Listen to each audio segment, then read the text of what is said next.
abuse of public resources at Parliament, but no action was taken. Now, out there, Parliament has lost its public standing, and many are wondering what can be done to reverse this trajectory. So we'll be looking at this issue a little bit in detail. In comes the election of a new Speaker of the 12th Parliament.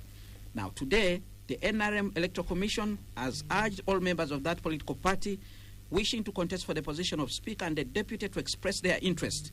They will be vetted by the Central Executive Committee on Sunday before the names of the successfully vetted are taken to the NRM caucus on Sunday afternoon. So the vetting will take place in the morning on Sunday, then in the afternoon the caucus will sit, and then on Monday they will present their candidates in Parliament. Remember, there's been information moving around that the NRM is going to front the current Minister of Defense and Veteran Affairs, Jacob Oboth, but now that seems to go away. The same regards on the issue of the Deputy Speaker. There was information moving around that Thomas Tayewa had been supported to go back to that particular position, but it seems every now under the NRM, elected as an NRM MP, is free to contest in this particular race. The NRM has said Norbert Mao cannot claim to be NRM, so he will not be part of the people who can express interest, but he's invited. He can attend the caucus as an observer. NRM leaning independents will not be allowed to vote also in the caucus. Now, the main opposition party, the NUP, has fronted the Honorable Paul Mwiru. He earlier today launched his campaign agenda, and he talked about some key issues, 4 main pillars of his leadership if he's interested with the leadership of Parliament. We'll be hearing more details about that because he's with us in studio here today. Now, the Honorable Paul Mwiru is joined by other 3 guests.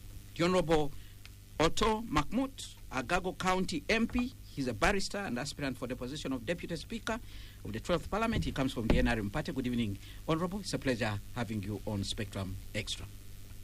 Good evening, and thank you, Spectrum, for giving me this opportunity. Thank you.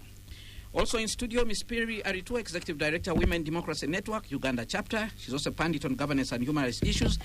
Comes from the women movement who are also concerned. They want their share of things, and we'll be hearing why they think they deserve to be in that position despite what has happened with the former Speaker, Anita Among. Good evening, Perry. It's a pleasure having you on Spectrum Extra. Thank you, Kenneth. Good evening, viewers and my fellow panelists. The Honorable Stephen Biraahwa, he is Executive Board Member at the National Planning Authority in charge of infrastructure and physical planning, former Blissa County MP. Good evening, Honorable Mkitale. Pleasure having you on Spectrum Extra. Radio 1, Spectrum Extra viewers and listeners. Nice being here with very good acquaintances, my sister Perry, Honorable, sometimes the Canadian barrister, Makmot, my good Muzukul here. I'm having 2 speaker candidates here. Quite interesting, but the 2 weeks have been so momentous. 2 weeks of swearing in of the president, the transition is happening and succession from the 11th Parliament, 12th Parliament, and the events happening. I want to congratulate all those who have come in, but I would like to just remind them what I have seen in these 2 weeks. I have got the longest list of university students who want 0 balance to do exam. I am no longer in Parliament. I have got demands of those who want to pay UNEB fees. Schools are opening, and parents are asking me, who is no longer an MP, to pay school fees for children. Then I have those who are finishing university next month and are looking for jobs. Some haven't failed to get where to get placement of internship. I wish the 12th Parliament looked at just those bare minimum demands as their assignment number 1. But we'll be getting into those issues in detail. Honorable Paul Mwiru, it's a pleasure having you on Spectrum Extra. Thank you. Good evening, listeners and viewers. It's my pleasure to being here again with my deputy. With your deputy. That sounds interesting. And I want to take this opportunity to begin with you, Honorable Paul Mwiru. And we want to begin with this topic of the fight against corruption and what has happened to the former Speaker of Parliament. You are aspiring to go into that office. You followed closely what happened. And I want to ask you, did you expect what you're seeing today happening to the former Speaker of Parliament, Anita Among? Of course, I did. For reasons that, you see, when we pay money, the framers of the 1995 Constitution were wise to the extent that all the money collected in taxes goes to the consolidated fund. And it is only through appropriation that the resources would leave the purse to be applied to the various votes and to the various activities. It so happened that actually, when you read the Constitution, it has a provision to the effect that when you receive public money, which I interpret so, and you put it in your personal account, your account becomes a public account because it requires you to account when you have ever received the public money. I attach such an interpretation. What we have been actually seeing, to me, I want to say that corruption is an NRM ideology, to the extent that in as long as you don't say anything about power, you do have no issue. But all over the world, the cartels and mafias behave in that way, that they can allow you take whatever you take, in as long as you don't look at their seat. The mistake my sister made was to conduct herself as if she was interested in the presidency. She realized the mistake in that when she went for the Honor Moses MK's run, it was where that run. She had that dinner. She had gone to buy the T-shirts. Then she said, "I'm not interested in leadership of this country." Then a question rang in my head that if someone who is number 3 is also interested in being number 1, who is interested? That's the question. I said that being interested is nonsense, meaning that she had now started picking intelligence, so getting to reality, that with the money you can take, because I can tell you without any fear of contradiction, that all what can go wrong went wrong when it came to management of parliamentary affairs. Let's hear that. But it is not only... You've had colleagues in that house. Probably they shared with you. What exactly do you know? What went wrong? No. Of course, I don't need to share with anybody. Of course, for a fact, I know that there has been budget corruption in the house to the extent that the law allows government to spend 3% before parliamentary approval. But you look at the expenditures they have brought. This is the money which individuals have been sharing, the 3%. Look at those budgets, the classified budgets. Now we are spending 4 trillion classified in defense. Actually, every institution almost has classified. Now, in every government department and agency, they have a budget for corporate social responsibility. Donations. You understand? My brother here was a chairman at one time of national economy. He knows what I'm talking about. You understand? But even beside that, then, what caused my sister the problem from what I've heard? These are the issues. Now the resources which they helped themselves with, which came into the parliamentary budget. For instance, my brother, all these colleagues know that the Parliamentary Commission is the governing body of Parliament. And the Speaker is the chairman, or the chairperson for that matter. But I've seen where they have been accusing her of increasing her pay from what has been coming in the media, from $900 and $90 to $5,000. The allowances. Yeah, through a commission. That's why there are legal issues which must be disentangled. When she did, she gave the deputy at 4.5. When she put her entertainment at $5,000 when she travels, she also gave the deputy 5,000.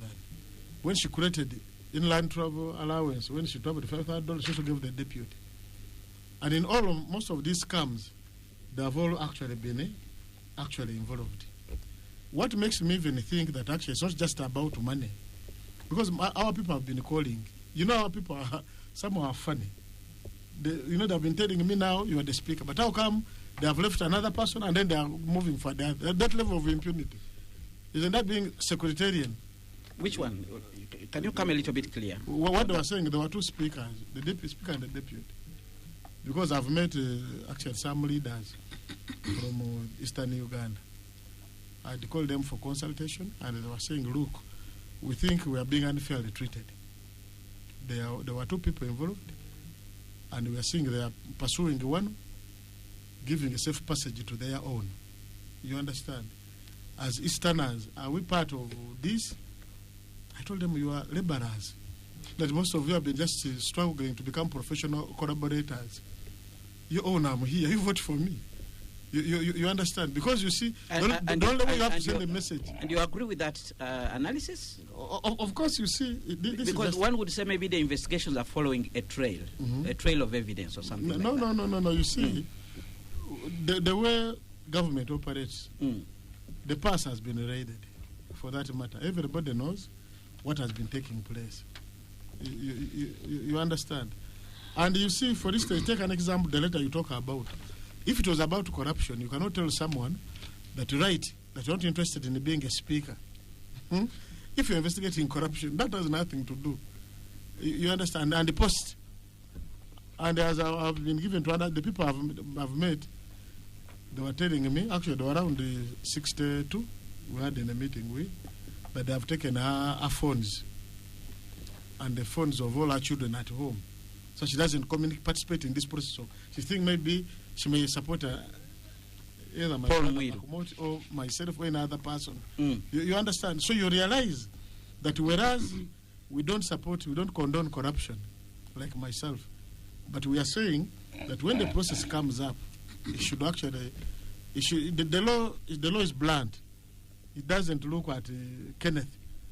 It should be sure to take Mwiru, Makmot, my judge here, all of us.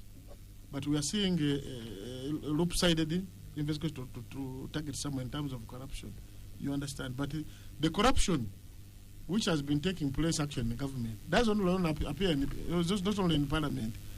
You understand? We have been seeing it take place, but where the problem again is, you know, when you are like the parliamentary committees are established by Article 9 of our Constitution to do investigation, to do oversight.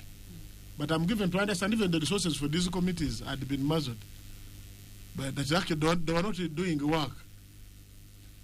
You understand that level, that even when the members would travel, the money would be all swept. So members would travel and they said they have arrears.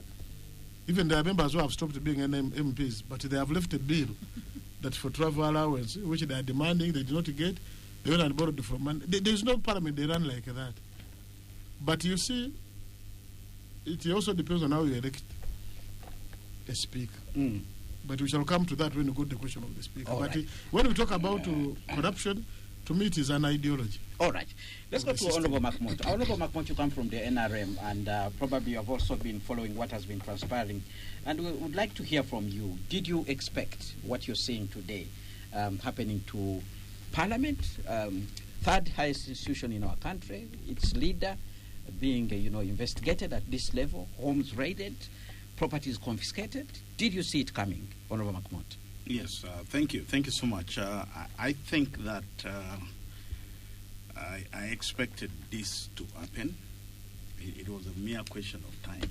It was the writing was on the wall, in my view. I think yesterday when we were on NTV, somebody questioned the timing. And for me, I think the timing is informed by the timing of the general election. It was difficult to do that in the course of election. So they had to first get that out of the way, then deal with this. But otherwise, the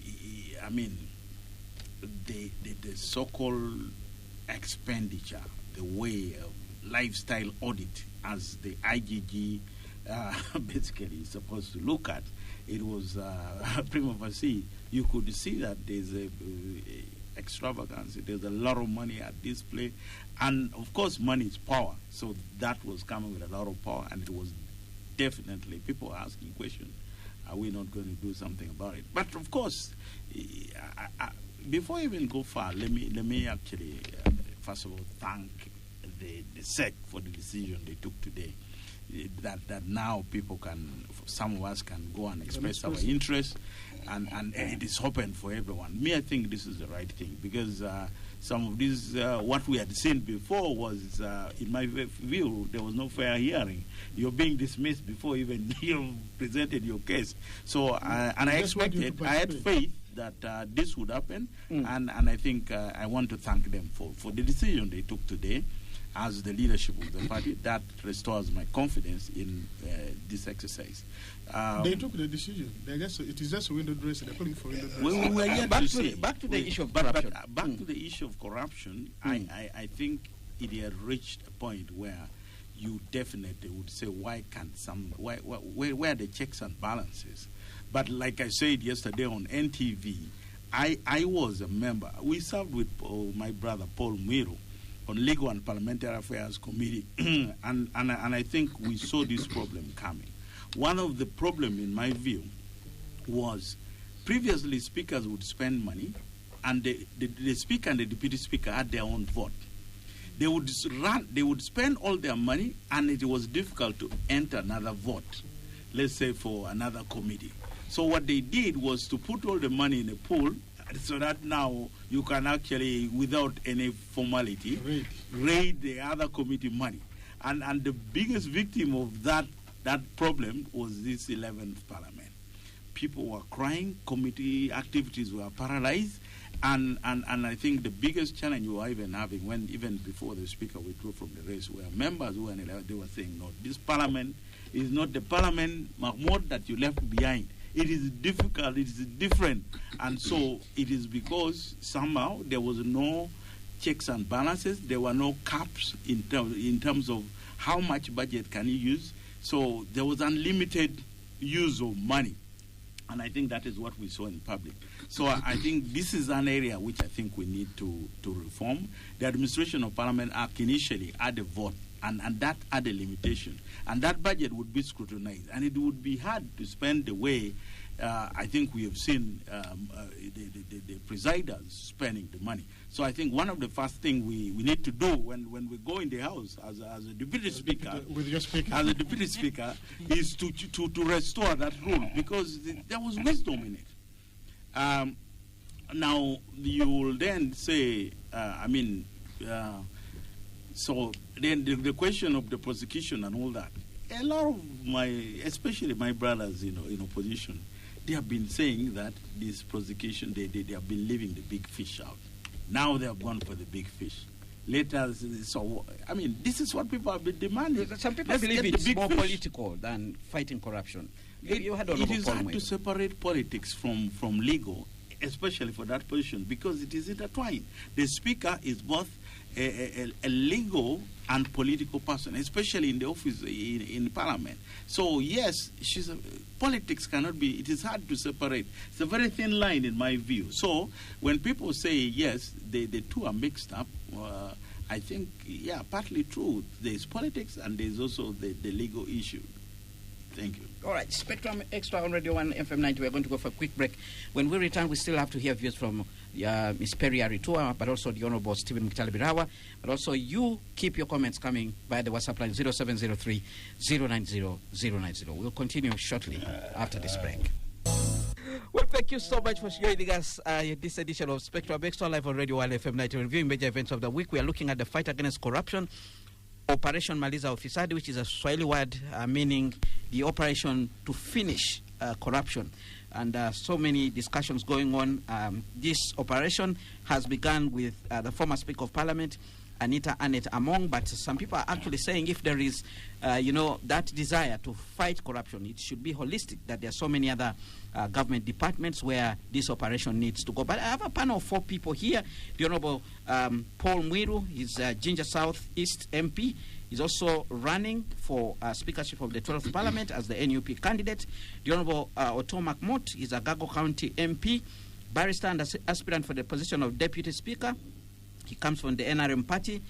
Ms. Perry Aritua, Executive Director, Women Democracy Network, Uganda Chapter, the Honorable Stephen Biraahwa, Executive Board Member at the National Planning Authority in charge of infrastructure and physical planning. Now, Perry, let's hear from you, Perry, on this particular issue of the fight against corruption and what is happening with the former Speaker of Parliament, Anita Annette Among. Thank you, Kenneth. I think there's a lot of sugarcoating, because if you look at especially the 11th Parliament, there were a number of incidents which should have caused action. I don't know whether you recall the incident of 2024 when 5 MPs, there was a whistle blown by the chairperson of the Uganda Human Rights Commission, Mrs. Mariam Wangandia, where she accused them, actually it was on record, I think she had recorded the conversation where they said they would inflate the budget of the commission if they were given a percentage. I don't know where that case ended. Well, President Yoweri Museveni, those MPs were actually arraigned in court, but we learned from President Yoweri Museveni the other day in Chankwanzi that he actually forgave them because they agreed to provide some information. And now that's part of the problem. Because if high cases of corruption, people in high places are accused of corruption and nothing is done, it creates complacency. In 2025, the Afrobarometer did a study, and they are looking at corruption and how Ugandans felt about what was going on. 83% of Ugandans then said they didn't even want to report corruption cases because they're like they were almost confident that nothing would be done. So you create a sense of complacency where even if someone wanted to report a corruption case, they are looking at high-end corruption just being swept under the carpet. There are reports by the oversight committees. You remember the Uganda Airlines saga, where Kosase did the investigation. That report didn't see the light of day. Lo and behold, I think it was this year, when they were looking for a new CEO. You know, so for us who watch, you're looking at blatant corruption happening. Nothing is being done. No consequences for those who are accused of corruption. Then the president is on record, and I've said this. I've mentioned this case before when the Honorable Cecilia Gold passed away. The president in Parliament during her vigil said that he was aware that committees were actually demanding for money from some of these ministries. You'd appear and they would ask for money so that your budget is approved. And remember, Parliament is in charge of oversight. Now, if you have a Parliament which blatantly says we are not going to play our role, you pay us to sweep things under the carpet, what do you expect? For me, it's a system failure. The Honorable among his case is a system failure which should have been stopped in its tracks from the word go. When you look at the past elections, fortunately, we have been working with a number of the newly elected women MPs. I can tell you on record, many of them were supporting her.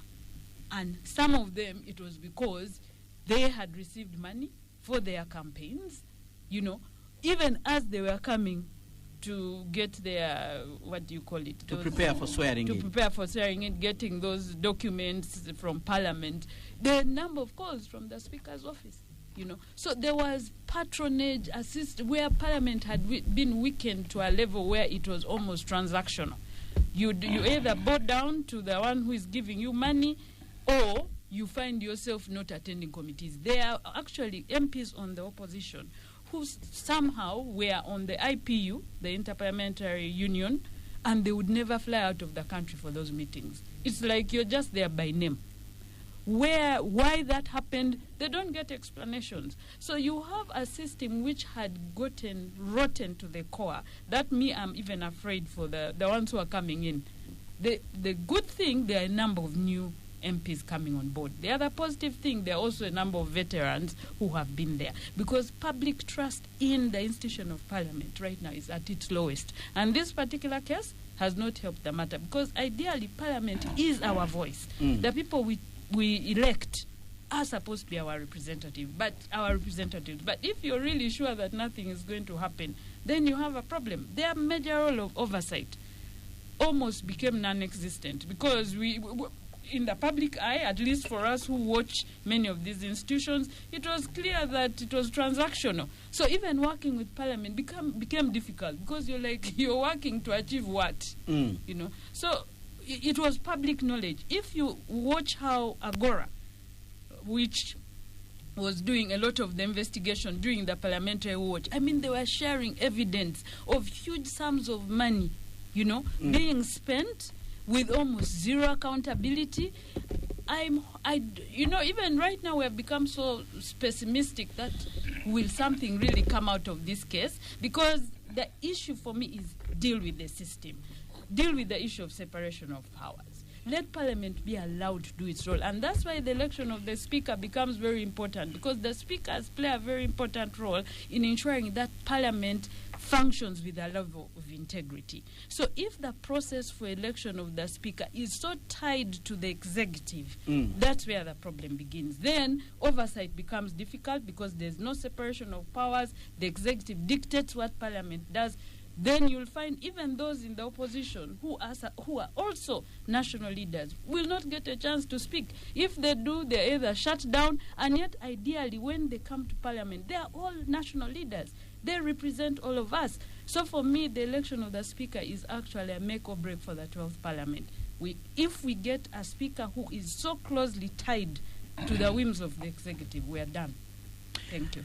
Honorable Mukitali, very quickly, you've been in that house before, during the time of Honorable Kadaga and Sekandi, you were in that house. What is your take about what has been happening? You've heard from your colleagues on the table. You know, my preamble was to the effect that the political class, the elite of Uganda, and I'm talking of both elected and the technical bureaucrats, all citizens, taxpayers, and voters an apology. Because the money, the hemorrhage, and the leakage in corruption is there would be medicine in our health centers, is there would be good roads, safe water, skilling of our children, the exam fees I'm talking of, university tuition, those who are being denied exams because they don't have zero balance for tuition, those who are going to my good friend Yune Bodong they are yet to pay examination fees, and those who have no school fees to report. But most importantly, I wish this money was being channeled in the areas we have identified how to deliver the 10-fold growth strategy, because clearly, by just fighting corruption, the 10-fold growth strategy is possible. The hemorrhage is so big. First of all these 2 weeks energy is discussing less than 2 trillion of a national budget, which is getting close to 90, because Parliament only expends that. So can we also cast our net wide and talk about the whole national budget? And from my background as a tax agent, for 15 years looking for this money as a tax collector from private sector, which we milk, I want to look at the budget is financed by tax plus loans and is expended. And that's where now Parliament comes on spot. Because Parliament does not only legislate and represent, it actually appropriates and does oversight. And that's why the extra scrutiny is beyond. Parliament is only spending 1.2 trillion. So can we look at the other trillion? So for me, from my lenses, I would want, first of all, how do we tie the knots, the loose nuts, in terms of the system? As a procurement person, I've said here, before I came to Parliament, because I was on this platform, before I went to Parliament, including the measures, that 40% of our budget is corruption as a procurement person. I'm lucky to have started my work when we still had Central Tender Board and Central Purchasing Corporations. that government bought an envelope, a paper, one standard, one price on Uganda government service. So this corruption, which is everywhere, is a bad procurement practice. On that alone, you do bulk purchase. I happen to have been on the Danida Speditional Procurement Arm when we were doing essential drugs. And you bulk, and you save big. And we introduced in the medical stores in 2000. And you save big. Bulk purchase because you get a cost unit. So it's not just chasing the Rolls Royces. Yes, we sank the efforts and the laborious way, because that's a very laborious way. Because Anita Among has just been, she doesn't hide. She flashes the money. But she has only been around for 5 years. Do you know of the other 98 point something percent of the budget, those who have not been, who have been hiding for all these years? Because for us, he has been flashing around. So cast the net wider, but we catch corruption using systems. As a tax agent, at the days of Akabwai, the Lutayas in smuggling before Kaiwara came in, I could declare what I wanted in taxation. But we had to bring in systems. Declaration system, we had a man called Gulban from India, we had the Sudaland from Britain, we had those experts came in to help us. Put in systems. Radex, Askuda, all these systems helped us. People would bring goods as if they are for export, kumbe they are dumping them in Uganda. You put in systems, you reduce discretion. Somebody does verifies in account, another one doesn't verify in transaction. We bring in scanners. So technology is very important in as far as so you remove discretion of depending on one person. Parliament meantime discuss about exemptions, because when we are talking about, we shouldn't just look at the expenditure side. When I say we are financing the budget partly with loans, are we getting good loans? Some of these loans are very bad, very high cost. There is corruption in it. I used to say here, when I was joining Parliament, before I joined the Parliament, that for me, in my business I was doing and including real estate, that time we used to release a budget. The first quarter would be released before budget approval. You remember when you still use budget estimates. And somebody says, sell me this property. When the budget is approved, I will pay you. Sincerely, government does not intend to buy your house in Nakuru.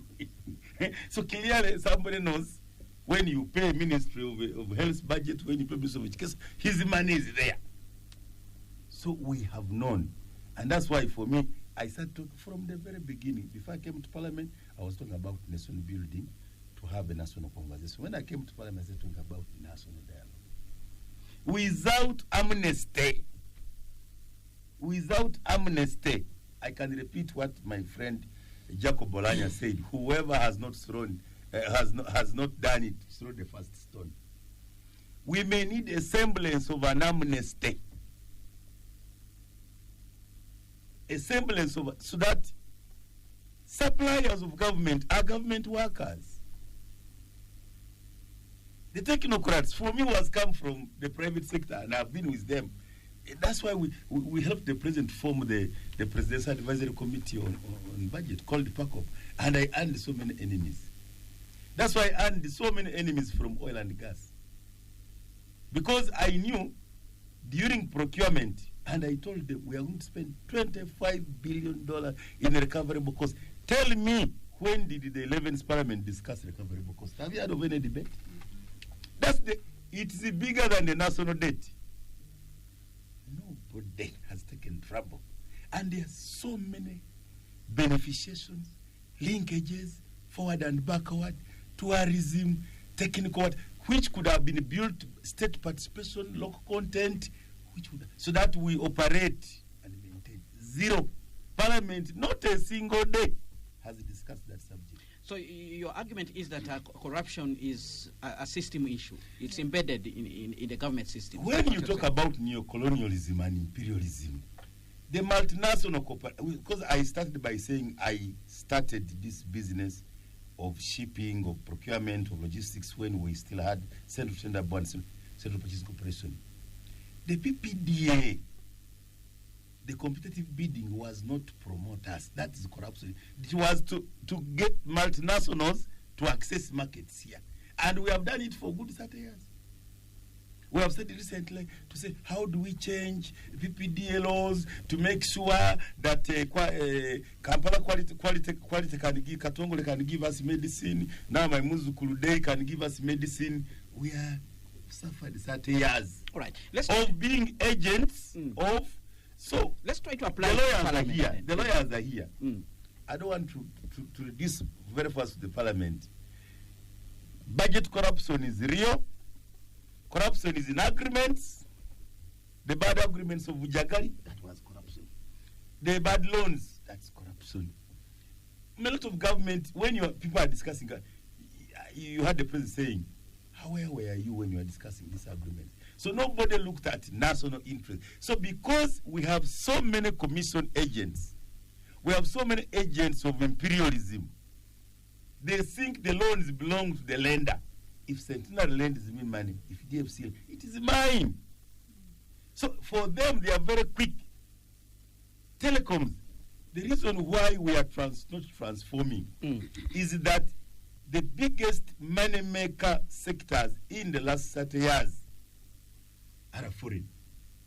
But these foreign multinationals have local agents. MTN, Airtel, somebody is getting 0.0005 and he calls himself a shareholder. The whole money is plowed out. Foreign banks, the same thing. In Suarez, the same thing. We have made the roads for the last 20 years of UNRWA without a single local company. And for you, that's corruption. Because that is the corruption you should deal with. For me, I am not at the level of looking at somebody who did not hide what's the name of the vehicle? Rolls Royce. That's not my level. For me, I would want to be proactive and ask Speaker Kadaga. I extended in a letter to resign from PAC. I said, I cannot be in a committee which does post-mortem. All right. For me, put me where I can stop. All right. Let's go back to Honorable Makmot. You want to jump in very quickly. Then we'll go to Honorable Mwiru. I think my brother, Muchitali, has said something, but I want to put it in perspective. In the sense that I've seen a number of areas. I said this yesterday on NTV, that part of, we actually dealing with symptoms. Just like my brother, Honorable Chitali, has said that Honorable Anita has just been in for the last 5 years. If you look at the IGG report of 2021, it talks of about 9.1 trillion loss into corruption, the cost of corruption in the country, which is 44% of the national revenue at the end of the day. This is significant. So if you try to bring this to bear, where is the problem coming from? There are a lot of corruption cases, as he has stated. But one of and I think as the incoming Deputy Speaker, I think, especially with respect to Parliament, there are areas I have noted with my brother, Paul Mwiru, for example, these things of merging all the money together where somebody spends without limit. That is one area that we identified. Another area, my brother, we were in the 10th Parliament. The three of us were on the 10th Parliament. We saw the idea of the Public Finance Management Act coming with a deadline, I think, was in good faith. But, everything comes with its own problem. These things of putting a deadline, at our time it was the 31st of April, the budget committee goes and sits, locks themselves out. They come almost towards the night, towards 9, and at that point, whatever is being brought, it is the deadline. Nobody now has the time to scrutinize. There's even a corrigenda. After the committee has already gone through the budget, after it has been read, this correction. So I saw that as another problem. That's another loophole. They cannot stay until the last day and then they come out with something. Then at the end of the day, we passed a supplementary at some point. They said, actually, we passed the golden handshake and people did not even know they had passed it. Sure. So how does that come about? Other than that, so I think that is another loophole that we need to close. Other than that, I think that this problem we are seeing in Parliament is a symptom of a bigger problem. There's a big structural gap, as I said yesterday. Members of Parliament borrow money in the first place. to run for parliament. They come with huge debts. Other than that, when they even come to parliament, there's a lot of demands of all what I call social security issues. Water, what, burial, what. In other countries, there are best practices. In Canada, there's a Ministry of Social Welfare. If your brother, even if they are burying a person, if he cannot afford, everyone files their individual tax. At the end of the day, if you can't afford, you go to government, you get that. Now, here in Uganda, we are expecting a member of parliament to run a ministry of social welfare through his salary. So what happens then? At some point, members were just increasing their salaries. The president came out saying, no, you can't increase. The public made a lot of cries. And so they stopped increasing their salary. What then happened after that? People now found ways of trying to get money through the budgeting process, like the case that you reported, as a way of now getting money. The whole thing of salary increase stopped. But where is the pressure coming from? There's a big structural problem. Members of parliament are under a lot of pressure. And they put all this pressure at the end of the day on the speaker. So if my brother here ends up being the speaker, and I have a problem and we are all surrounding him, we are going to put a lot of influence on him. In fact, any speaker will become a victim if we don't actually reform these laws and change the setup of things at the moment. So for me, I think that, and at the end of the day, other than parliament, the lifestyle of it. Look at people who are in government. Go in estates around the Kampala. See the kind of houses. I see people with houses, with cars, that even me, whom they say I had a lot of money as a member of parliament, I cannot afford to actually build. So there's a lot of stealing, there's a lot of theft out there. And yes, one step in the right direction. This is an investigation. At the end of the day, maybe it is sanctioned, maybe not. Maybe something comes out of it. We are yet to see. It is too early. But I think we need to go look out for a lot of these people who are taking 9.1 trillion out of our revenue. And there are many of them, as my brother said, only 1.2 trillion is the budget of parliament. We are in how many trillion at the moment as a national budget? So where is the rest of the money? All right. So, anyways. Honorable Paul Mwiru, very quickly, your quick rejoinder to what has already been said around this table. Honorable Makmot actually saying, and the Honorable Mkitali, that we are looking at a mere symptom. We need actually to widen. And Perry also saying corruption in Uganda is a systematic problem. Yeah, we need to get to the root of it. I told you, actually, I have issues with even the way the investigation was being carried out. You see, police has very seasoned technical people. They went and searched Honorable Anita's home without a search warrant the first day they went. Really? Then, yes. Then we were actually told. No. They had a search warrant. No. Then they had to obtain one and go back another day. You understand? But then too, the issue would be who is investigating. When you read the Constitution, it gives powers to the director side to do the investigations. And when he's doing the investigation, there's supposed to be no interference by any person or authority. We have been seeing a joint security team, in some cases even the army at first, because we have heard the story that the speaker saw army officers entering our house. Magambo himself is an army, the head of CID. No. Dressed in uniform. Then that he asked, what is the problem? He said, we have sent them to secure you. You understand? So the question is, who is reading this investigation? Because at the end of the day, there's what we call the chain of evidence. You're going to find that all the things they have done, the evidence is not admissible.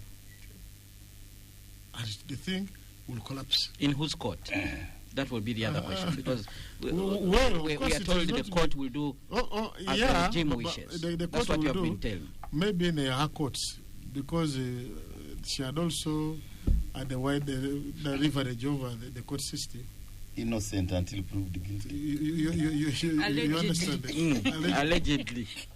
But having said that, but you see, what also amuses me about Ugandans is that everybody had their profile pic, they had immediately the table was turned. Immediately they saw the tweet, they changed it. True. If staff of parliament were changing their titles on X and all the other places, how about those even who did the endorsements? It would be interesting to see those who had done That's what I'm saying. But they all ended up in Mukono at I think for those remaining, including my brother, Honorable Makmot. You need to know that you are dealing with a cartel. You understand? You take money, they have no problem. You can become a neo-comprador of some sort. You understand? But the day you try to look at power, someone who's chair, that's why you saw the old man, then even now the son, because the son is looking himself in the succession queue, to the extent that if he looks at the father's chair, he's also envious at the same time. So what is taking place virtually here is pure about the politics of the chair. Otherwise, we have very many institutions which fight corruption, which would have done this. Then the other issue also, you see, there's what we call corruption. If there's maladministration in the entity supposed to be investigating, that's where the problem. Because now, like as an incoming speaker, I would question it. Where is the internal audit function in Parliament? Where is the Auditor General in all this?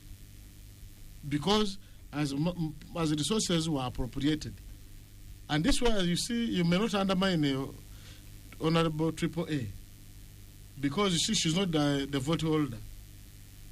You understand, in all these type of things. That's why you see, it would have made a lot of sense to say they have ordered a forensic audit on the Parliament. I would have picked interest. They're editing human resource, they're editing the financial audit. Right. Now there is a report. Remember, and this thing happened when BB was the governor of Molago. They just went and arrested the people from State House and Corruption Unit. Then at the end of the day, they got stuck. Then they had to do another forensic audit, which was very dangerous. So in all this we try to do, we need to know that there are laws and their procedures. All right. We cannot fight corruption by tweets only. All right. Let's go for a break now. When we return, I'll read out some of the comments that are coming in from the listener, but we're also going to discuss the race for the speakership. NRM has opened it up. Honorable Paul Mwiru is running on the NUP ticket. We want to hear what you stand for, the 4 pillars that you talked to. We also have Honorable Makmot here, who is also running for Deputy Speaker. We'll be hearing from you what you actually stand for and whether you're going to run for speakership or deputy speakership now that it is open. Stay tuned, Radio 1 FM 90. Keep your comments coming via the WhatsApp line 0703 090 090. Thank you so much for staying with us on Spectrum Extra Live on Radio 1 FM 90, reviewing major events of the week with a panel of 4. The Honorable Paul Mwiru. Paul Mwiru, MP representing Jinja Southeast. He's also from the NUP party, running for the position of Speaker in the 12th Parliament. The Honorable Otto Makmot, Agago County MP, barrister and aspirant for the position of Deputy Speaker. He comes from the NRM party. The Honorable Biraahwa, Executive Board Member, National Planning Authority, and Ms. Aritua, Executive Director of the Women Democracy Network, Uganda chapter. We have a number of comments coming in. I want to read them out, and then the panel will respond, and then we move on to our next topic of discussion, which will be the election of the Speaker. Good evening, Anderson. I doubt the credibility and the intention of those investigators because they move with TikTokers to perform their work. Then we have another comment. The NRM sec pretending to tell us that all who wish to stand for speakership are free is just a way of trying to tell us that PLOE isn't calling the shots. Most sensible NRM guys have been against PLOE making pronouncements. But truth is, PLOE's choice will still carry the day. Like it or not, they are in control. That's Ham listening in from Entebbe. Kauma Dagule listening in from Mitiana. Good evening, Spectrum Extra. Kenneth, allow me to ask your panelists one question. Can the election of the Speaker of Ugandan Parliament qualify to be won when the outcome is already predetermined? Nevertheless, Honorable Mwiru has my blessings. Then we have another comment. When are we counting sinners? We don't count Satan. NRM's built on corruption and the ethnic divide. It cannot fight corruption. It's in power because of corruption. The Anita Among thing is cannot go far with since the presidential and parliamentary elections were stolen by the NRM. Anita Among is now getting public sympathy because her persecution is not anywhere near corruption. We thought it's corruption, but when the deputy was endorsed, we knew it was about tribal corruption. Remember, Oboth brought many dangerous bills, and he's more dangerous. Honorable Paul Mwiru, in a free and fair election without influence of money from NRM, will beat Oboth hands down. That is somebody describing himself as Lop Orlando, who is listening to this discussion. And we have another comment here. I and surely many other Ugandans are wondering how such a presidential sanctioned corruption probe meant to weed out corruption in parliament would only target Anita Among and leave her deputy, Thomas Taheba, without being questioned. Yet they all ran the same budgets and presided over the same cartel that turned the 11th parliament into a hub of corruption deals. Late Nelson Mandela of South Africa said that a man changes his principles depending on with whom he is dealing with, not a man who can lead a nation well. That's a comment from Fred, who is listening in from Gaza. A man who changes his principles depending on who he is dealing with is not a man who can lead a nation well. Then we have another comment here. If we are to fight corruption, there must be separation of powers between the executive, the legislature, and the judiciary. War on corruption cannot be fought against only two individuals, e.g. Anita Among and Nandutu. We cast our nets wide, otherwise we, the common people, will doubt the manner in which only two people are being handled. That's Anita Among and Nandutu. There are people in this country who are filthy rich, and yet nobody is questioning their source of wealth. Honorable Mkitale, very quickly, you wanted to say something about concluding your point on the fight against corruption. Let me start with a controversial one. I've said many times here, and even in Parliament, that if the corrupt were enterprising, if the corrupt, who at one time some people say, let's not have lifestyle audits, they hide the money. Even Enter started well with schools, with the health centers. Then, of course, he started going for the Rolls Royce. If the corrupt in Uganda, who are agents of multinationals, who have been taking 40% of our budget every year, we are investing in cottage industry. In the ATMs we have identified, in tourism, in agro-industry, alas, they are investing in, they are fumigating their money. There is more money in people's houses than which is in circulation. Alas, they are putting money in concrete, dead capital. Commerce, not even economics. Dead capital. And most of these shopping malls have no business on the second and third floor. They are the guys responsible for our Gen Zs being unemployed. I'm saying I risk sounding controversial as if I'm saying you can be corrupt. And that's why in my wider national dialogue proposal of amnesty, all these guys need amnesty, but this money is Ugandan money. We can even give them Singapore and Malaysia. Whoever was in the government and doing inside trading was retired and trained to become true private sector. And then we get a new cadre. Of course, by first of all making the size of government small. So there are so many reforms, including restructuring, mergers, even regional tier government. Do you know 72% of the national budget is in the center? There was a time in the parliament we were discussing in education. When you tell a district in Masindi Bulisa to make a class, you give them 12 million. When it's being done by the ministry contractor, they are given 68 million. So we also need, not necessarily the Kenya way, but if you put this MP who is selling everything to go to parliament, some already have debts of 1 billion. And I hear they are getting a loan of almost 2 billion. But yet the man is already indebted. But a CDF in Kenya, you have a project of billions. But not only that, the county system has a lot of money. So we must be intentional. Because from my grandmother's understanding, said that a pusscat does not steal milk and fish. It is you who kept badly. So by having too much resources in the center, that alone is corruption. So I think the junta system would give us another lower parliament at that level, send more resources at that level. But for me, what I would recommend is that let us not just look at this laborious way of fighting corruption. If we are doing energy, at what cost? All right. Are we producing energy? All right. And finally, the teachers, the nurses, the policemen, who do not have public goods in terms of housing, in terms of transport, Medicare, and school fees for their children. How on earth do you expect them not to be corrupt? Because their kids are going to school, like mine, next week. They have to get transport to go home.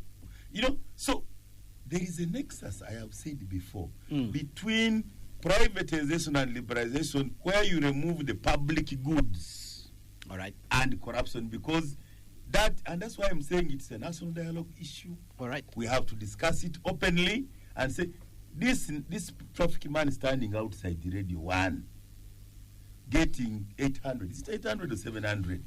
But has a kid going with mine to Woodall at 3 million on Monday, and has another one, and has to get rent, and there is a sick mother, and has to go back. So where are they getting the money? A serious debate, and I think if we do that, Parliament can help us. We don't just reform Parliament. All right. But we look at it. All right. Very, very quickly, we're running out of time. We need to move on very fast. And I want to come to you, Honorable Paul Mwiru, unless, Perry, you have something to say. Just one. Okay, please. Let's go ahead. I Very think quickly. for me, the bottom line is really commitment to allow the institutions to work. In all this conversation, it's individuals directing who should be penalized. No, we have the institutions, but they have been weakened to a level where they work at the whims of individuals, and there lies one of the biggest problems. Allow them to do their work. Fund them. Don't interfere with them so that they do the right thing. Paul was giving information about how the investigation is being done. I mean, we have professional units who are supposed to do investigations. They ideally should know what to do. But if you have interference, you even make a good case become a bad case because of that interference. So for me, the bottom line is commitment. A lot has been written about how corruption can be addressed in this country. I think it's just commitment.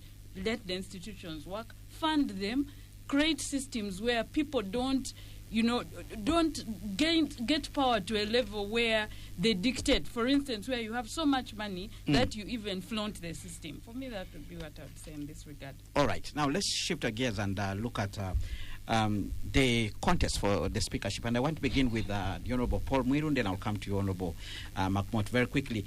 Honorable Mwiru, you launched your agenda today. While some people think you may not stand a chance because of the numbers, I don't know what you would say about that, because there are some people who have been speaking and saying, NUP is wasting time. The numbers are on the side of the NRM. You might have had a comment already coming in from the listener that much as NRM is trying to change something here and there, they think the PLU candidate will still have their way. But let's hear what you stand for, Honorable Paul Mwiru. Why are you running for the position of Speaker of the 12th Parliament?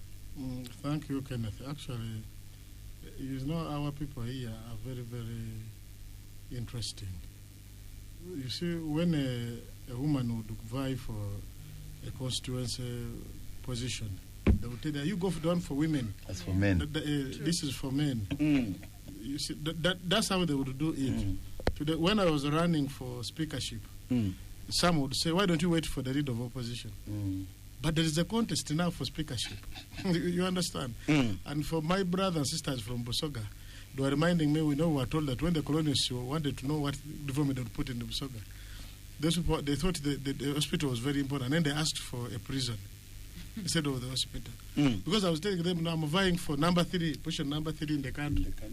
They said, why don't you wait for number 10?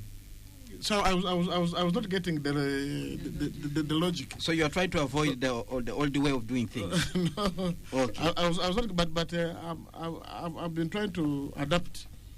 But I want to, from the onset, say that one first is as of right, because that's what the law says. That's understandable. Witness that at the first sitting of Parliament, the first business is to elect a speaker. I don't think my brother is offended by you being your boss next Parliament. But being colleagues shall work together. My candidature is premised on 4 pillars. The first one is the restoration of the rule of law in the Parliament of Uganda. You know for a fact, he had alluded to it. When we are in Parliament is also appropriated to money, like any institution. And there is an accounting officer. We have been blaming Honorable Anita without necessarily attacking the Kirak. But you see, we also need to give the Speaker a seasoned accounting officer. You understand? But this means of political deployment, people do not You understand? They will not advise. And as a result, budgets of the various departments within Parliament were overrun. You understand? Because there was no confidence. And that's how you hear the people are saying that, for me, I was on this committee, we were supposed to go for field work, we did not go, the money got finished. As money comes in the quarter, it has got finished. But they have no courage to actually to ask. You understand? Where did the money go? Because, you see, under the law, in the government, there are what we call activity officers. You understand? For instance, if the office of the Speaker has taken people to deal with matters, so now that anything to do with the law in the Parliament had been actually done away with, my candidature gives confidence to everybody that I will respect the budget of Parliament to the extent that if you interfere with the budgeting process, you interfere with the activities of committees, you're going to affect your performance. Because you see now the public would normally say that, for instance, when it comes to account, if you are to hold the government to account, people want to know who is in the prison, how much has been recovered. But the committees of Parliament, well, we're not working because there are no resources. You understand? All the resources had been swept. Then the other issue, it is the equity and the inclusiveness in the Parliament. Parliament, the Speaker is for everybody. That's why actually we took this trade even of campaign because it was never there. Because the Speaker is supposed to be bipartisan. That you see, we are supposed to be all of us together. And this is what I told my people in NUP. When there was expression of interest for the Speaker, I told them, look, yes, they proposed my name. And then I said, but if we are going to vote, then we are going to lose the plot. Because by the time we shall live here, we shall be divided. And when we go to the House, we shall have less votes than one we're supposed to get. So I told them that let us get the best. The same with your experience. You understand, out of us. And that I was trying to create the culture of being bipartisan, even within the party, that everybody feels in my candidature that actually it came from that person. But what has been happening now in the Parliament, cartels. That's why you hear people say, the side is calling a member. The member is not a voting holder, he's not an accounting officer. You understand? So no wonder, why would the side follow up a member? Actually, they were telling me, but you see, they also at times it's funny. That for me, I was in the Parliament, because I didn't support the Speaker, I didn't travel all through the entire Parliament. They would take my name on the committee, they would cross the name. You see, the Speaker can't behave that way. I'm going to be the Speaker of the 12th Parliament, because I have members. That's why I want to give comfort to my brother. Even if you don't vote for me, it is your right. You understand? But I don't want you not to vote for me, and then you regret later. Because what actually you find people engaging in is that they fail to do what they're supposed to do. The other issue is about consensus. The business we talk about in Parliament is the people's business. You understand? But there must be consensus on most of these issues. We can always have discussions. I remember the late Olanya, Jacob Olanya. Whenever there was a controversial issue, he kept on picking members and said, look, there's a lobby there. Can you go and try to harmonize and try to have a middle position? Then you even agree on areas of disagreement. You understand? So I want to operate by cartels and then cliques, because all members are going to be my members. And I want to create comfort in all of them. For instance, there are some who are telling me that because we don't support, they put us in office, 5 of us in one office. So we sit there with our PAs. At the time when people are coming to see you, it's funny. They have to tell someone that, please, on a Makmot, can you go out? I want to talk to my person. Then they'll tell you, why don't you go out with your person and you talk from out? So that affects the performance of Parliament. They will only give us to those who are actually loyal. We want to take Parliament to another level, because if we don't deal with those issues, they affect the performance in the Parliament. The other one is responsiveness to the aspirations of Ugandans. For fact, you know that the Parliament is, parliamentary power is derived from the people. You understand? Whatever we do is the interest of our people in the Parliament. A bill comes, it is rushed, no even time to go and consult. Meaning that actually you have forgotten where you derive your power. We end up going for luxuries.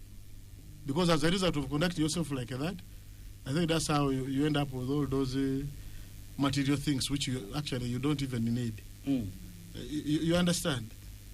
Then the last component is about my competence, exemplariness, and the accountable leadership. I want to assure my brother here, when I'm your speaker, the budget of parliament will not be like a secretary love affair, because this is what I've been hearing. People, even the chairperson of the committee don't know what is their budget. You understand? They fear. They say you can ask. You go on floor 5. When we were in parliament, actually the chairpersons of committees were vote holders of their budgets. And when we were in park, when I worked on the Bocasiano, it is us who determine who would travel, because it would be based on attendance on our committee. Whereas it was an opposition committee, opposition members who never wanted to attend the committees, they wanted to travel. I told them they will not travel. Then they went and come to the speaker, and I'm treating them like children. I said, please, you go to another committee, or you go to the speaker. What is the magic of traveling? Yeah, you see, the issue was, yes, let me make, okay, it is travel both inland. Is it a window and for money external. or what? The issue now, the issue of travel came as a result of, first, I think, they travel for benchmarking.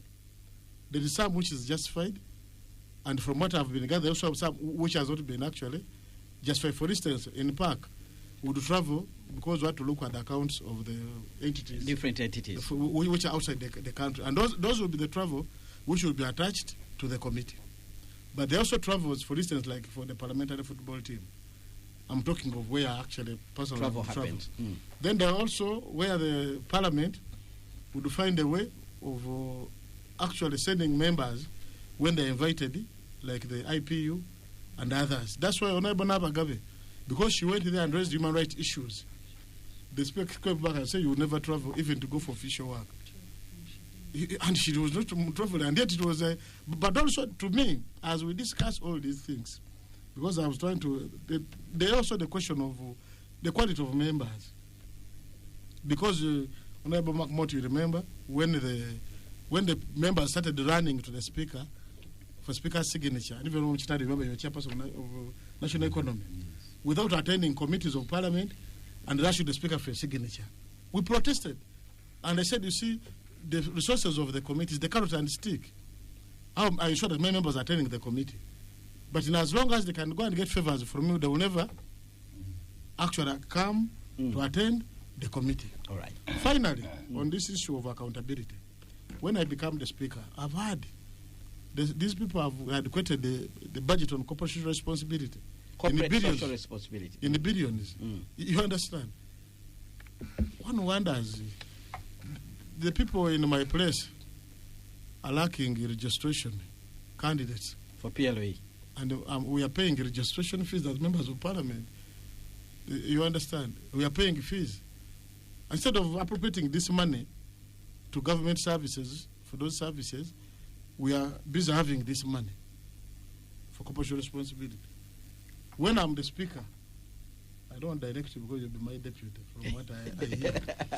But I think we need to be exemplary. All right. You understand? Okay. We need to be accountable. All right. And the beauty, I've ever been a leader in the committees. He knows that I mean well. All right. And we never had any issues where we would disagree. So me as their speaker, let alone the issue of numbers, which to me does not matter for reason. Let me justify this. Because we want to hear from him also. Let me justify this. Let me first demystify the issue of numbers. I've been meeting women members of parliament who have made it very categorical that should the SEC come out without a female, they're going to vote for me as a protest vote. All right. I've met members of parliament from the other part of the country saying when any item becomes secretarian, as they're trying to do, and only go for one person, they're going to vote for me. Okay. I've met members I worked with in the 9th and 10th parliament, is one of them, and who are saying they have worked with me. I'm amiable, I'm experienced, All right. I'm competent. All right. Why are you running for deputy speaker? Very quickly. In 5 minutes, if you can. I am competent and I have solution for some of this. I've diagnosed the solution of parliament. I've been a member in the 10th Parliament Legal and Parliamentary Affairs Committee where I was with my brother Paul Mwiru. I was in leadership of rules, privilege and discipline, and I went through all the rules. I know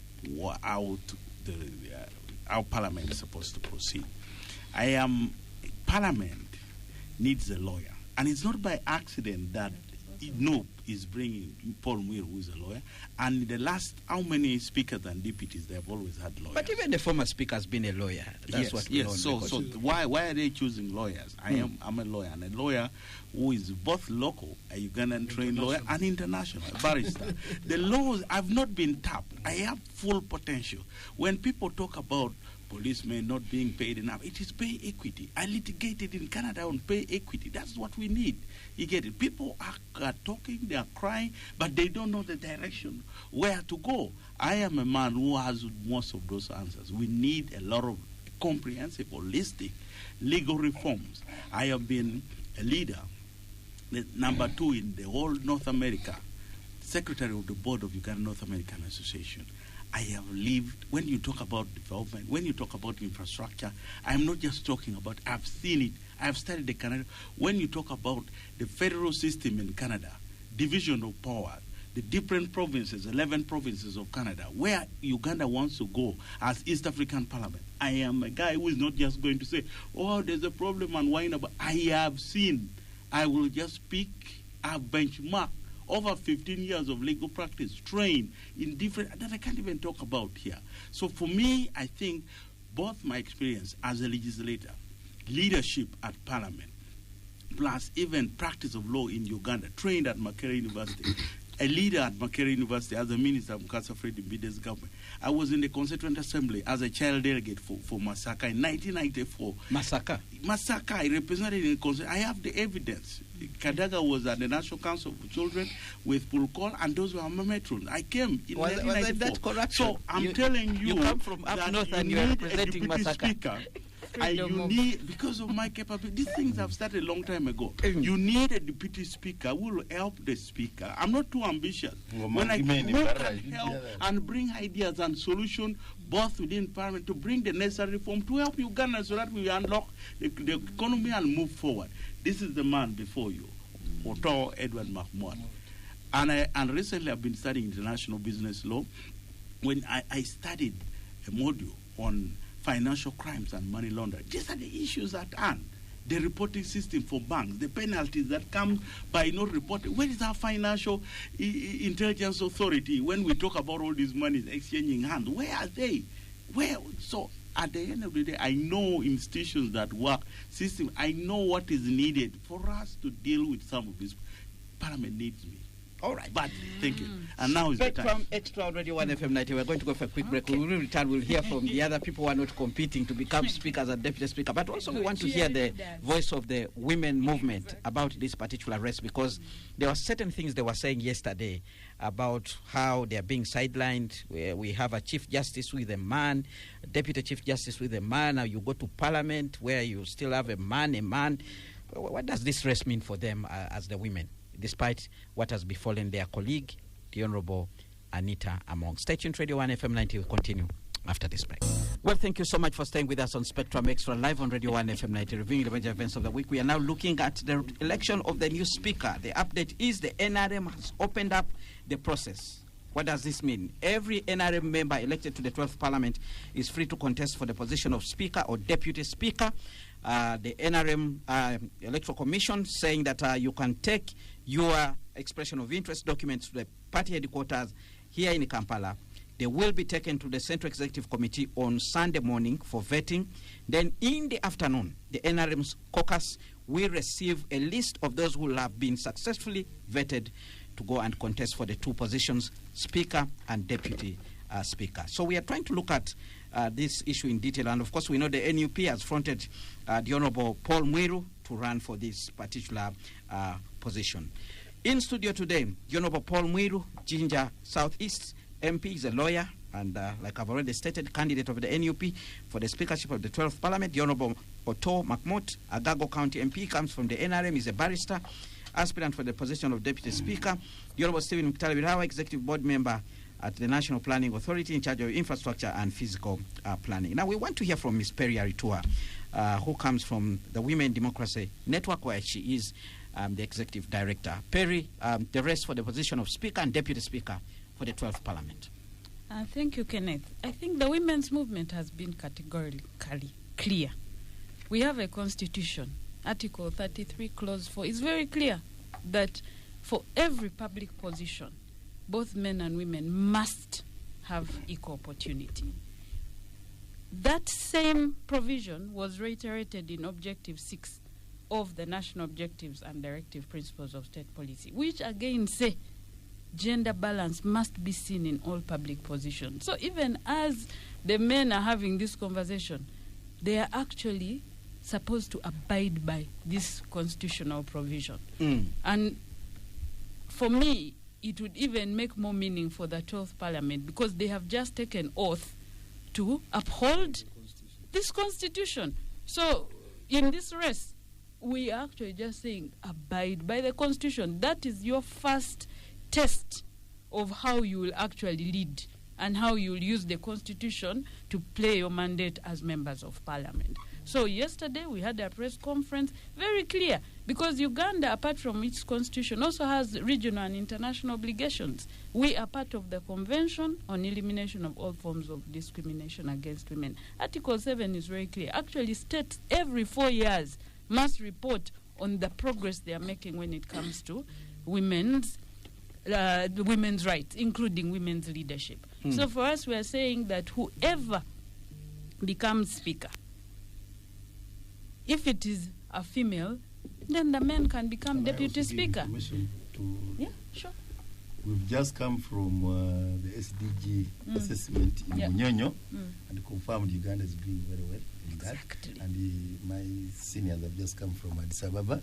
But it's also an interim practice. It's a NEC resolution more than twice, but it's also a practice. Yeah. But when Second was speaker, Kadaga was a deputy. When Kadaga was speaker, Olanya was deputy. When Triple A was being speaker, so there's already practice. All right. So, and apart from precedent, we are not just saying it's about women, but women who also add value to this country. And I can tell you the number of women who have fronted their candidature. There's a lady called Mary Kamuli Kutesa from Mwenge South. Her background is solid.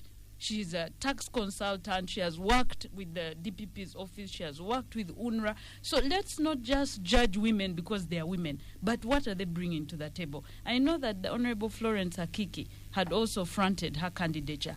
I also know that she was one of the crusaders against corruption in Parliament. So they are credible people. Let them express their interests. For me, the biggest thing that I would wish all the MPs look for is, are these candidates, whether male or female, are they capable? What are their credentials? What kind of character do they have? Honorable Mwiru highlighted what values and principles the speaker must possess to be able to lead a parliament that will be a people's house. Fairness. Do they have courage? Can they understand the rules and apply them equally? Can they ensure that the parliament regains the respect that it has lost? So for us, that's the bottom line. We are not even arguing outside the law. We are saying abide by the law, abide by the international and regional obligations. SDG 5 is very clear about gender equality. Uganda has actually been one of the countries where others come to learn. How have you progressed? We are saying don't drop standards. It's not just about bringing any woman. Bring a woman who will live up to the values and principles of what a speaker should have. Perry, somewhere out there's somebody who's actually saying that, look, the Speaker of Parliament has just been a woman, and see what a woman has done. That's what people are saying. Criminality is individual. In law school, we are taught criminality is individual. If you're a criminal, they don't say all Ugandan women against Uganda. No, you're a criminal in your own things. It is not all of us who are culpable. So if you messed up your office, it is you. There are also a number of men who have done wrong things. I read the names of, I didn't read the names, the 5 individuals who were alleged to have been corrupt. Among the 5, there was one woman. The case somehow died without us getting to know why it died and why they were not prosecuted. So we're saying for everyone, pay for your sins. Don't try and label all of us as corrupt because of one person. Judge each of these women on their own merit. That would be my submission. All right, Honorable Mkitale, very quickly before we go back to the table around. Let me not be an idealist, a student of Professor Mamdan, Mujaju, Biraahwa, and Professor Nsibambi to talk so much about separation of powers, checks and balance. I already said the major roles. We just want you to tell us what kind of speaker we deserve. I want to talk as if as a person who was in Parliament for 15 years. Exactly. First of all, Parliament is very well structured in law, very cushioned in terms of staffing. Parliament has a technical team. A lot of, when I went to Ace Parliament, a lot of these debates which are now affecting speaker and commission was actually being done by the clerk of Parliament, was being done by, I can say the whole of Ace Parliament. My travels came from clerk's office. Tande Quire. You are an expert in this, you go for this. You are an expert in this without my application. But by the time I left, that syndrome had started coming in. So the speaker is very cushioned by law. The speaker has a commission. The commission has government, has opposition, has Minister of Finance, and Prime Minister. Below them, there is the business committee. The business committee is the speaker's cabinet because it has all chairpersons of committees, government, and opposition. And from there, Parliament has, for us, economy, finance, budget. You have a budget office. You have a budget office. You have legal, very sophisticated. You have research department. So to hear some of these reports not coming out when you have all that facilitation is the mess I would want out of Parliament. Because for me, in my tenure as a chairperson and where I was the committee, I never allowed any chairperson or any MP to come up with a committee report without a technical report. You give me a draft technical report, the legal has looked at the issues, the researcher has looked at what was really done, the economist has looked at, so that by the time we come in, but we have seen reports coming out of Parliament today, which clearly shows no legal eye came looked at it, So the Speaker, the members of Parliament have usurped the mandates of the technical staff in Parliament. No wonder some of these battles and investigations which will go technical officers are not theirs, because they have been swayed, they have usurped their mandates. And for me, when we are talking about the 12th Parliament, can we use this as an eye-opener, that we can go back to what Parliament was?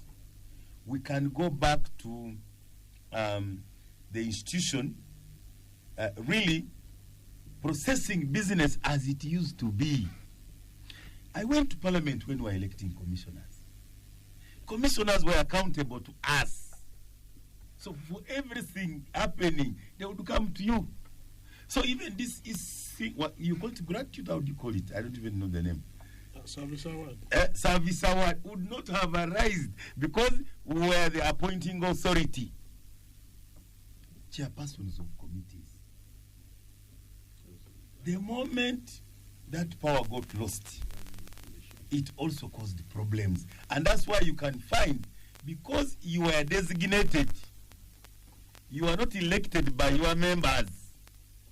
Even if the speaker reigned on your budget, you will not go and tell your members who voted you that please, our budget for inland travel has been what? Depleted. Because you are accountable to the designatee.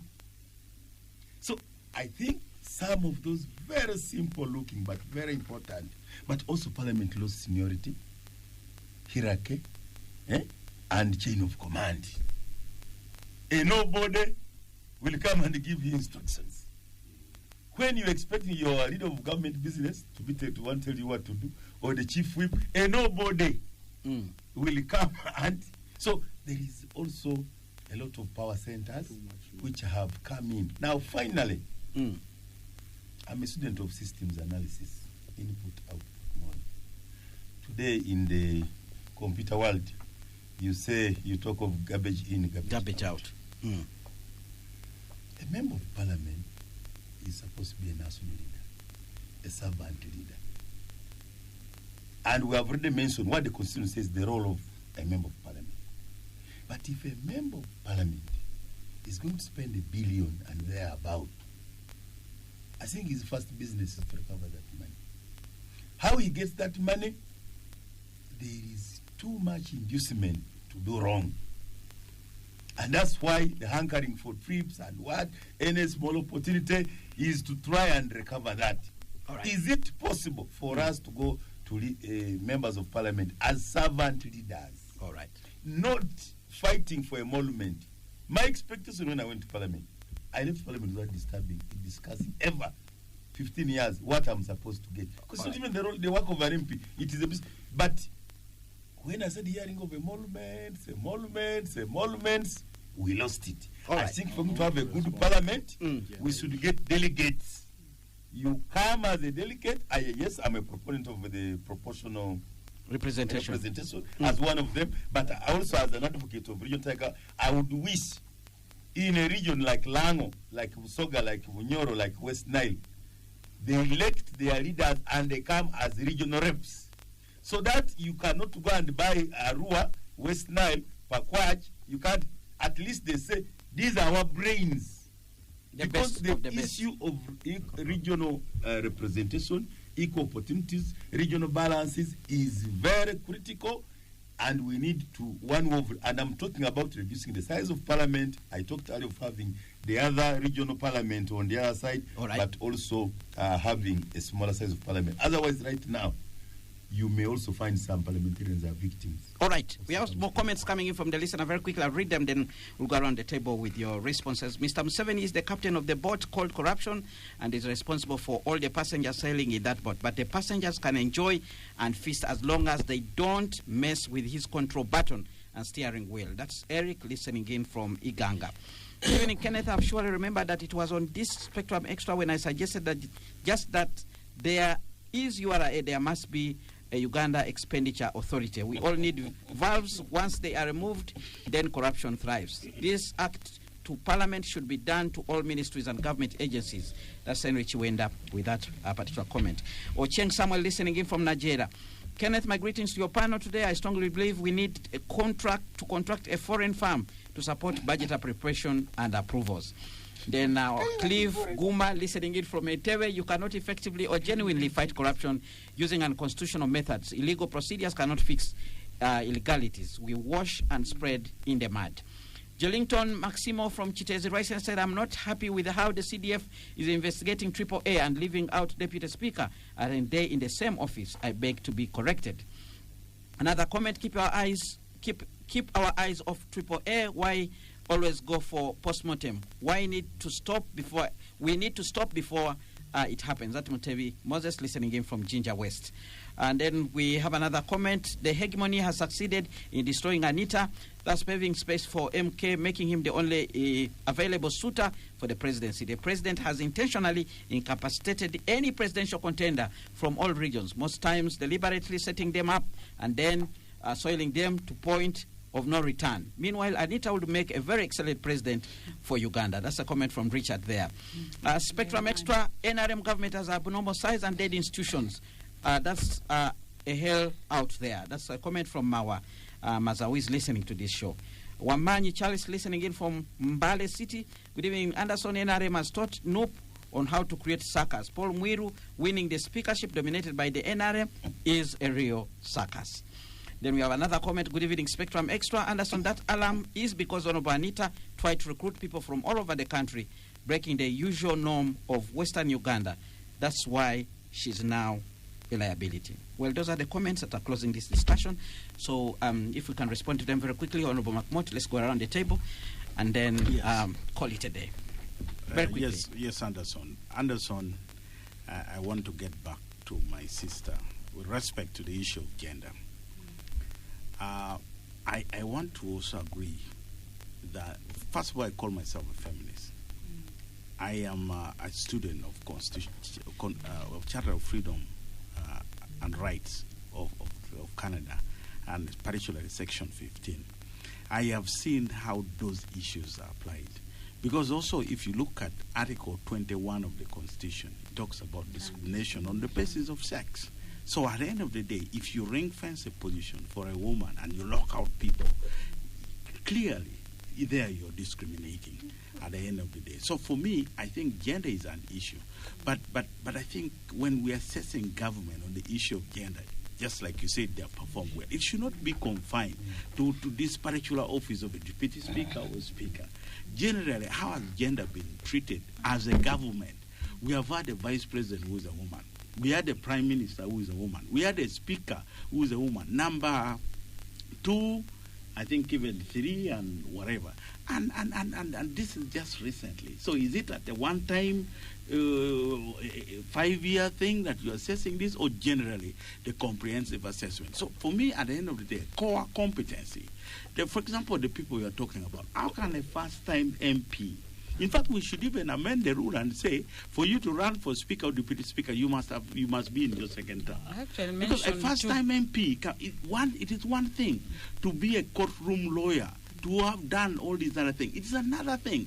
Just like we used to debate, and we thought that being a good debater makes you a good lawyer. It is not the same. Some of us who have been in some of this position of leadership at Parliament, we can tell you that for a first-time MP, it is going to be a mess. So should we? So for me, at the core competency, at the end of the day, core competence of legal, which you actually appreciated, is something that we must first look for. Then it is actually a two-pronged test, as I said. After you have satisfied that and even looked at experience, because experience is the best teacher, then you then go into other secondary issue. For me, gender is an important issue. I have a wife. I have children. I have a mother. I love my female part. Companions. But at the end of the day, even for me, I think gender and even regional balance, when you talk about equal opportunity, they are important aspects that are provided. But they cannot be the first, especially for the position of a speaker, because the entire country, socio-economic transformation of the country hinges on that. It is a pivotal position. So for me, I feel comfortable, except for him being in the wrong party with my brother Mwiru. All right. All right. Let's move to Honorable Mwiru. Honorable Mwiru, very quickly. And then maybe finally, let me say that one of the things we need badly in this country, I've seen pay equity working hard, is what they call punishment, deterrent measures against abuse of trust that cuts across. And getting criminal record against people. And if you have such criminal record, you cannot also. If we get this message to the public, I believe people will protect their names and they will see that this money, at the end of the day, is like selling your life. Thank you. All right. What about Paul Mwiru? Well, I want to thank all the callers and those who have sent the messages. But particularly there was one who was saying, to him this looks like a circus, and was participating in the circus himself. I want to say, when you look at what the NRM actually has done, it has bad NRM leaning members of parliament. Independence. From the COCA, and then also those with cooperation agreements. I've been at this game. I told you maybe for his benefit, I'm not a new entrant in this. I worked with all these colleagues in the parliament. All even my brother. In committee, I was in legal for that time. I made friends. That's why I've made it easier for colleagues that please don't endanger yourself. This is separate vote. Go to Entebbe, pick the money here. They're going to give you the balance on the 80 of the 100. Pick your money, but go do the correct thing. That's why they're receiving phone calls. Because I don't have the day. Because I know you might be swayed away by the money. But I don't want to say don't pick the money, because the money has already been stolen. They have it. So you pick the money, go and vote for me. I don't want to endanger you. So that's why the groups I've talked to in secrecy, please keep the secret. I thank you. The money is from IPOD. From my current mandate as NPA, there's a lot of money in IPOD. With our quest for the tenfold growth strategy in pursuit of the Vision 2040, as we do the third NDP 4 followed by 5 and 6, corruption is a risk. Corruption is a vice. So to achieve that, corruption must be fought. And let us not be partisan. This is a bipartisan matter. It's a matter of the common good. It's a matter for the destiny and for cross-generation equity. It is really important that we do everything possible, because this money could be channeled in the ATMs, agro-industry, tourism, the science and technology, ICT and robotics, AI. We are talking of minerals and oil and gas. It is actually possible. It is this wastage. But as a person who has a DNA of parliament, because I can't ever deny having been in parliament, would want really to revive the image of parliament. Because sometimes you want to hide when they say honorable and this scandal after scandal after scandal. So I think let's do everything possible to and I'm saying I want to congratulate all those who have made the first 2 weeks of Kisanja Kuna Kulala really say it is possible to fight, but don't stop only at parliament at the 1.2 trillion. I have said look at the taxation, look at the loans, look at the PPPs, look at the recoverable cost of oil and gas, look at all ministries, departments and agencies, look at how much is at the center. Let us look at all government contracts, because that's where corruption is crafted into the budget corruption, committing the country into long-term bad agreements. And if we do that, we shall all win. We can have an effective 12th parliament. We can have performing Kisanja Akuna Kulala of NRM government, and we can achieve as a country the tenfold growth strategy, and therefore the transformation we so much want. When I started with problems of our unemployment, lack of money for public services and public goods, because that also causes corruption, and I think that's where we should speak in unison. So I'm happy even on this program we've not been so partisan. I pray now to the 12th parliament and all other people working in this government, can you please understand the tenfold growth strategy, the intentions of transforming this country, so that our grandchildren avoid we avoid going into a problem. Remember, we are not only Uganda, we are entering into the next 50 years of East African Community Integration and all other African, but including the African Continent Free Trade. If you don't, Perry, we shall be found at a loss when others are developing. All right, Perry, you have the last word today. Yeah, I think for me the bottom line is the MPs should make a decision that's good for Uganda. As I told you, most the Afrobarometer report 2025, and that's just last year, say people are just, they don't want to even report corruption. It's at 8, and that was about 83% of the respondents saying, look, we know nothing will be done about it. Parliament is part of, it's I think one of the major organs of government, because the people directly choose their representatives. So as they make the decision, it's important not only to focus on, who comes in, but also to focus on what they bring. What credentials are you bringing? What capacity are you bringing? But the bottom line, it must reflect our reality. We have men and women in this country. We cannot have a parliament which only is headed by men, because for us who work with young girls, one of the things that they aspire for especially political and other spaces of leadership, is when they see their own who are effective. And that's why this time we are saying, look at someone who is competent, someone whose character lives up to the expectations, but let us not throw away Article 33, Clause 4 of the Constitution. Thank you. Honorable Paul Mwiru, any closing remarks? And Honorable Makmot, very quickly. Well, to me, I think this is an eye-opener to everybody, but I think it is important that as we go to vote on Monday, my colleagues, you take into account the demonstrated experience and the impeccable integrity I have. So it is going, it guides you. Don't look at the manner here which is going to... The voters on the spectrum. Makmot, Yeah, very of course, quickly. I know they are listening in. All right. And I have one here. In a few seconds. I think that we need a comprehensive overhaul of the whole issues we're dealing with. Even over the issue of gender, we must look at it broadly and not narrow it. So, but more importantly, all of you out there, you need parliament. Let us put our hands together and we help parliament. Some of us are there to offer solution. Allow us to help. All right, with that we come to the end of Spectrum Extra. Thank you very much, the panel and the listener, for tuning in and contributing to this discussion. Until next week, stay tuned to Radio 1 FM 90 for continued quality programming. So you